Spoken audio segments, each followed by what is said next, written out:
මගේ ඒ මානසිකත්වයෙන් කරන්න ඕනේ වෙනම තැනකට ගිහිල්ලා ඒ කරදර නැති හරිද සද්ද බද්ද නැති එහෙම අර ගෙදර ගන්න මිනිස්සුන්ට කලින් කියලා දීපන් මේ පේපරයක් කරන්න වද දෙන්න එපා එක එකක්වත් දෙන්න එපා කියලා හරිද මේ කලින් කියලා තියලා එහෙම පේපරේ පටන් ගන්න. එතන දැන් පේපරේ විනාඩි 20ක් ටයිමින් කළා. ඔයා කරන පළවෙනි ප්‍රශ්නේ පේපරේ නෙමෙයි පළවෙනි ප්‍රශ්නේ. හොඳයි මොකක් හරි එක ප්‍රශ්නයක් ගන්න. එක ප්‍රශ්නයක් විනාඩි 20ක් ටාගට් කරලා සම්පූර්ණ කරන්න. ඒ කරන්න ඕනේ වෙනම කොලයක ඔයා විභාගෙට උත්තරේ ලියන විදිහටම. විභාගෙට උත්තරේ ලියන විදිහටම ලස්සනට පිළිවෙලට ලියාගෙන යන විනාඩි 20යි. විනාඩි 20ෙන් ෆුල් ඩම් එක දාලා පුළුවන් උපරිම දාලා කරපන්. හරිද? දැන් විනාඩි 20ෙන් කරා. රයිට්. දැන් විභාගෙට ප්‍රශ්නේ කරා වගේ දැන් විනාඩි 20ෙන් කරා. විනාඩි 20ෙන් කරාට පස්සේ ඊළඟ විනාඩි 10. හරිද? ඊළඟ දැන් මේ විනාඩි 20 හරි. ඊට පස්සේ ඊළඟ විනාඩි 10 දිවා කරන්න ඕනේ. මාකින් එක ගත්තා. උත්තර පත්‍ර ටික, ඒ කියන්නේ උත්තර පත්‍ර ටික අරගෙන ගැලිම චෙක් කරා. හරි වැරදි ටික චෙක් කරන එක තමයි එතනදි කරන්නේ. ඉතින් හරි වැරදි චෙක් කරනකොට හරියට බලන්න වාගේ සුළු කිරීම වැරදිලාද මොකක් නිසාද වැරදුනේ. හරිද? ඒ ටික හරියට හරි වැරදි ටික දාගන්න. හරිද?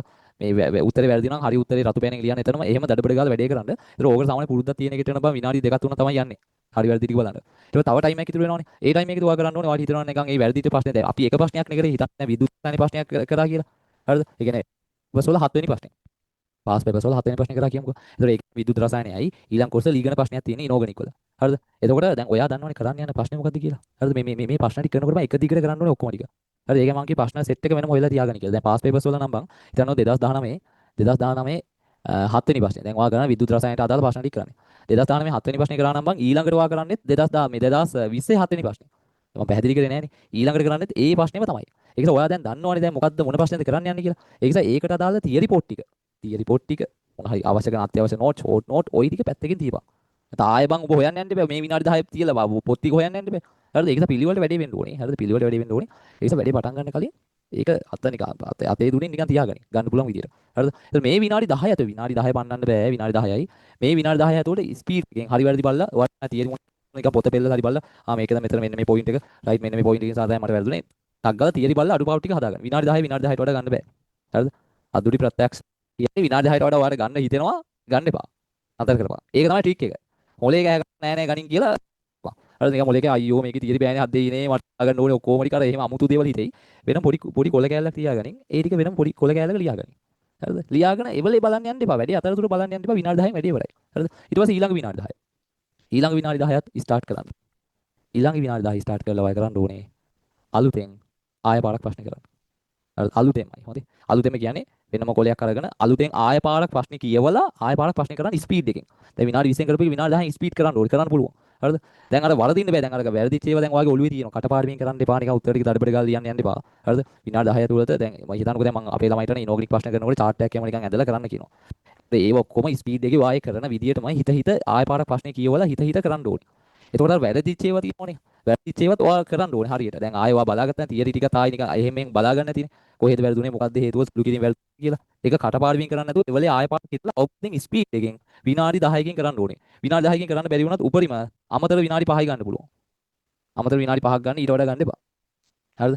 අමතර විනාඩි 5ක් ගන්න ඊට වඩා ගන්න එපා දරුවෝ. ගන්න එපා නිසායි ගන්න එපා කියන්නේ නතර කරන්න. හරිද? කෙලිම නතර කරන්න ගන්න එපා. හරිද? රයිට්. ඔන්න ඕක තමයි වැඩේ. දැන් එතකොට මේ ඔක්කොටම යන්නේ සාමාන්‍යයෙන් විනාඩි 20යි 10යි විනාඩි 40ක් යනවා එකකට. හරිද? විනාඩි 40ක් යනවා එකකට. දැන් විනාඩි 40ක් ගියාම දරුවෝ එකකට විනාඩි 40ක් යනවා. දැන් හිතන්නකෝ දැන් විනාඩි 40යි. හරිද? ඔය විනාඩි 40ක් යන එකකට වැඩිපුර විනාඩි 5ක් ගත්තේ කියලා. එතකොට විනාඩි 45යි. හරිද? එතකොට එකකට විනාඩි 45 ඔන්න දැන් එක ප්‍රශ්නයක් ඉවරයි. ඒක ඉතින් අතැල්ල දාපන්. දැන් ඒකේ අර මං කියන මොන හරි ඔලුවට ලොකුවට එන දේවල් වෙන පොඩි කොළ කෑල්ලක ලියපන් කියලා. හරිද? දැන් ඔන්න එක ප්‍රශ්නයක් කරා. හිතන්නකෝ 2019 7 වෙනි ප්‍රශ්නේ කරා කියලා. හරි විදුලි රසායනයට අදාළ 2019 7 වෙනි ප්‍රශ්නේ කරා. ඊට පස්සෙත් ඔයා කරන්න ඕනේ ඒකටම අදාළ වෙන ප්‍රශ්නයක්. ඔයා දැන් තෝරගත්තනේ ප්‍රශ්න 6ක්. ඒ ප්‍රශ්න 6න් ඊළඟ ප්‍රශ්නේ. හරිද? ඊළඟ ප්‍රශ්නේ. ඒ කියන්නේ 2020 7 වෙනි ප්‍රශ්නේ. මම මේ උදාහරණයක් කියන්නේ මොකද? එතකොට 2020 7 වෙනි ප්‍රශ්නේ. ඒ කියන්නේ විදුලි රසායනයටම අදාළ ප්‍රශ්නේ තමයි මම කරන්නේ. තේරෙනවද? අන්න ඒ ප්‍රශ්න ටික එක දිගට කරගෙන යන්න ඕනේ. එතකොට හරිද? විනාඩි 40 ගන්න. දැන් මම මේ කියලා දුන්න සිස්ටම් එකටම තමයි ආයෙ පාර ප්‍රශ්නේ කරන්න ඕනේ ඊළඟ ප්‍රශ්නේ. ඕන පොඩි විනාඩි 5ක බ්‍රේක් එකක් නිකන් විනාඩි 5ක නේ වතුර ටිකක් බීලා නිකන් පොඩ්ඩක් රිලැක්ස් වෙලා ඉඳලා ඊළඟ එක පටන් ගන්න. ඊළඟ එක පටන් ගන්නත් ඕනේ මම මේ කියපු සිස්ටම් එකටම තමයි. වෙන සිස්ටම් එකකට නෙමෙයි. ඒතර විනාඩි 40 ගානේ වැය කරලා ඔයාට දවසකට ප්‍රශ්න 3ක් කරන්න. ඔය වගේ. එක දිගට ප්‍රශ්න 3ක් කරන්න. හරිද? ඒතර විනාඩි 40 ගානේ 3ක් කියන්නේ බං විනාඩි 120යි. හරිද? විනාඩි 120යි කියන්නේ පැය කීයද? පැය දෙකයි මං හරිනේ. විනාඩි 20 120ක් කියන්නේ පැය දෙකයි. හරිද? ඒක දවසට පැය දෙකයි. පැය දෙකෙන් පේපර්ස් 3ක් කරන්න ඕනේ එක දිගට. හරිද? එක වගේ පේපර්ස් 3ක් කරන්න තියෙනවා. හරි? එක වගේ පේපර්ස් 3ක් කරන්න තියෙන්නේ. හරිද? එක දිගට කරන්න. හරිද? ඒකයි මං කිව්වේ මේක දිනකට පැය දෙකයි ප්‍රශ්න 3යි කියලා. හරිද? මේකේ සිස්ටම් එක තමයි. ඔයා එක දිගට කරගෙන යන්න. හරිද? එතකොට දැන් එක වගේ ප්‍රශ්න 3ක් කරලා තියෙන්නේ. හරිද? ඒ කියන්නේ දැන් මෙතන මම උදාහරණයක් දෙන්න මෙතන මම පෙන්නලා දෙනවා ඔන්න මේ දවස් 7කට කොටු 7ක් කඩලා තියෙන්නේ. පේනවා තියෙන්නේ. දවස් 7කට කොටු 7ක් කඩලා මෙන්න එක දවසක වගේ දැන් මේ කෙමිස්ට්‍රි 1 කියලා කියන්නේ ඔයාට දැන් කෙමිස්ට්‍රි වල ටාගට් කරගත්ත පළවෙනි ප්‍රශ්නේ. දැන් ෆිසිකල් කෙමිස්ට්‍රි වල මෙන්න මේ ෆිසිකල් කෙමිස්ට්‍රි ප්‍රශ්නේ කරනවා කියලා නේ උදාහරණයකට pH. මම අනිවාර්යෙන් pH ප්‍රශ්නේ කරනවා කියලා හිතුවොත්. pH ප්‍රශ්නේ තමයි පළවෙනි ටාගට් එක. ඒතකොට 2019 pH ප්‍රශ්නේ 2020 pH ප්‍රශ්නේ. අර ඒ වගේ නිකන් හොඳේ. දැන් මම කියනවා ඔයාලට පාස් පේපර්ස්ම කරන්න ඕනේ නැහැ. ඕන පළාත් පේපර්ස් හරි කරපන් කියලා. ඒතකොට මේ පළාත් පේපර්ස් වල ඔයාලා ටාගට් කරපු ප්‍රශ්නේ තියෙන්න ඕනේ. හරිද? එහෙම ප්‍රශ්න 6ක් ගනින් වෙනම. හරිද? ඒ ප්‍රශ්න 6. එතකොට මම මේ කෙමිස්ට්‍රි 1 කියලා දාලා තියෙන මේ පළවෙනි ප්‍රශ්නේ. ඔයා ටාගට් කරන පළවෙනි ප්‍රශ්න රටාව. හරිද? ඒ රටාවට අදාළ ප්‍රශ්න 3යි කරන්න පුළුවන් එක දවසට. ප්‍රශ්න 3ක් කළා. ඊට පස්සේ ඊළඟ දවස් හෙටත් කරන්නේ ඉතිරි 3. එතකොට 6 කම්ප්ලීට් නේ බා. අද 3ක් කරා, හෙට 3ක් කරා, 6 හරි. හරිද? පේපර්ස් 6ක තියෙන එක වගේ ප්‍රශ්න 6 හරි. හරිද? හිතන්න විද්‍යුත් රසායනික ප්‍රශ්න 6 කියලා. දැන් පාස් පේපර්ස් වලින් පටන් ගත්තොත් 2019 පටන් ගත්තොත් එක දවසකට අපිට කරන්න පුළුවන් 2021 වෙනකම් කරන්න පුළුවන්. හරිද? ඔන්න එක දවසක. ඊට පස්සේ අනිත් දවසේ ඊට ටික. 2022 23 24. ඒත් විද්‍යුත් රසායනික ප්‍රශ්න 3. හරිද? විද්‍යුත් රසායනයට අදාළම ටික. තේරෙනවද? මේ සිස්ටම් එක තේරුම් ගන්න. හරිද? මේ නිකන් ආවට ගියට ඒක මගේ හරියට අහගෙන ඉන්නේ කියලා වීඩියෝ එකේ. ඒතර ඒ අර එක වගේ ප්‍රශ්න 6 එක දිගට දවස් දෙකකින් කරා. ඒකේ ඉවරයි. ඊට පස්සේ ඊළඟ දවස් දෙක මේ.